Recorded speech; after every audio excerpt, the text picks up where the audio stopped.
Hello DIYers. If you own a B9 Audi SQ5 and are looking for a comprehensive guide to changing the oil, you're in the right place. Today we're tackling the oil change on a 2018 SQ5, but this guide will be relevant to any B9 model from 2018 to the present, including the upcoming 2025 model. We'll be using all OEM parts today. Parts numbers and other specifications are in the description below and on screen now for your convenience.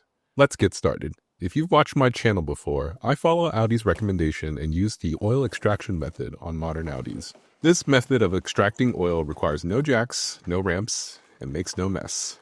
The only tool you need is an extractor, and today we're using Vivor's 15-liter fluid extractor. Special thanks to Vivor for sending me this extractor and helping to make this video happen.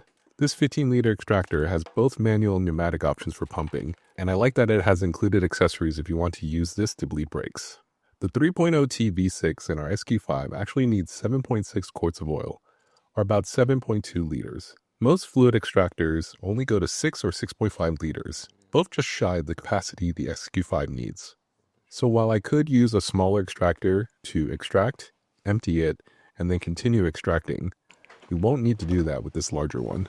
Let's start the car and let it run for a couple minutes to warm up the engine, and make sure all the contaminants are suspended in the oil. While we do that, also a special thanks to Black Mamba, who shared these green Mamba gloves with me. They are more eco-friendly and biodegrade faster in landfills. I've used them for a couple shoots now, and I think they're great. Everything we need to prepare for the oil change is at the top of the car in the engine bay. We'll start by removing the engine cover. It sits on rubber grommets and pulls right off.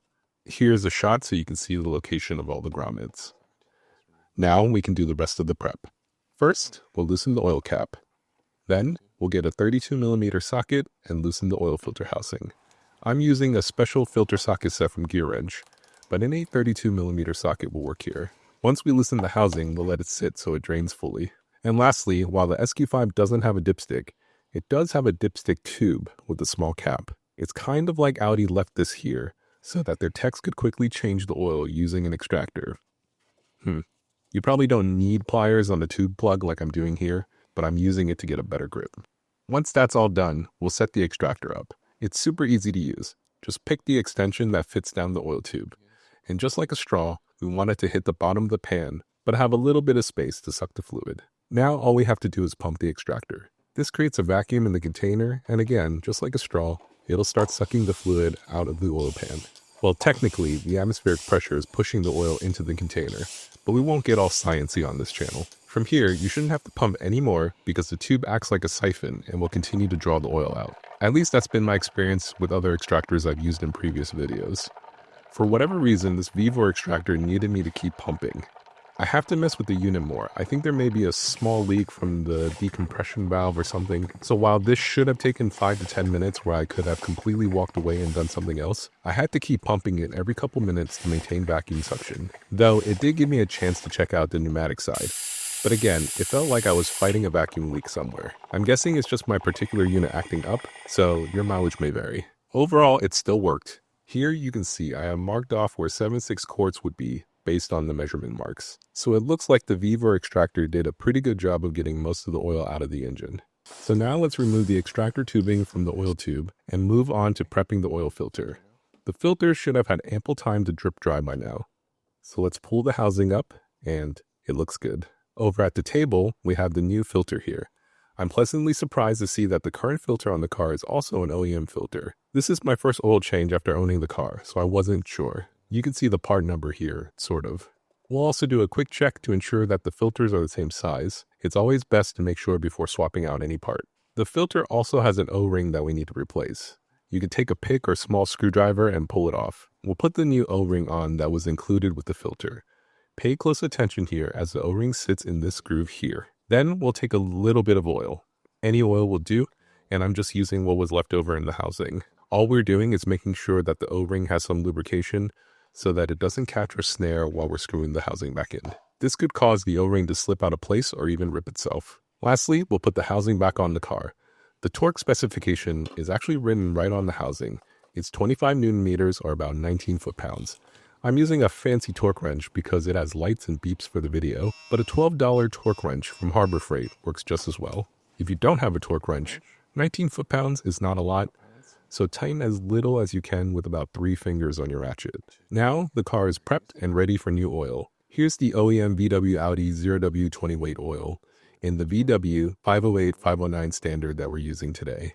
And before you leave a comment saying that a car like this should use a thicker oil, just keep in mind that using an oil meeting the 508 standard is a requirement from Audi, and not using it could void your warranty. The 508 standard is pretty much defined as a 0W20 spec, so there are basically no heavier weight oils that meet the standard. Again, the engine requires about 7.6 quarts of oil. We're going to eyeball about 7.5 quarts after we slowly fill 1 quart at a time. I'm surprised Audi doesn't sell a 5-quart bottle. Maybe they do. If you know, leave a comment below. Now that we're on our 8th bottle, when we get to about 0.5 quarts, we'll put on the oil cap and then start the engine. While the car is circulating the new oil, because the SQ5 doesn't have a dipstick, the only way to check the oil level is inside the infotainment. You do that by navigating into the vehicle menu. More than likely, you'll already be in Audi Drive Select mode, so hit left on the nav wheel and go down to Services and Checks. In the Services and Checks menu, you'll see the oil level option. Unfortunately, Audi requires that the oil is up to operating temperature before it'll show the level. So in the meantime, we'll navigate back out to Services and Checks, and I'll show you how to reset the oil service reminder. You do that here in the Service Interval section. All you do is confirm yes for resetting the oil change interval. But you'll notice that on my screen, it says that I have an inspection due,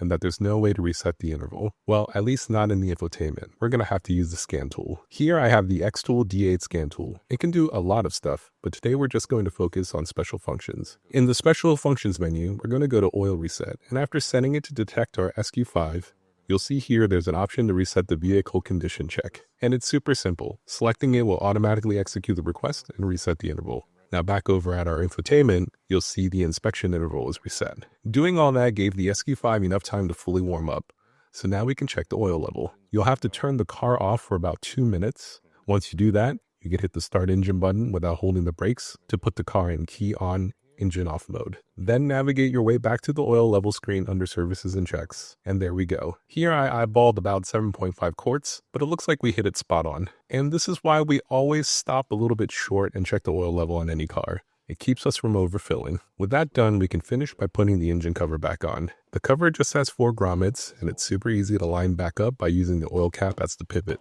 Then, just give it a quick thump to secure it. And we'll give it a quick check to make sure nothing's loose. And that's it. I hope you liked this oil change guide for the B9 Audi SQ5.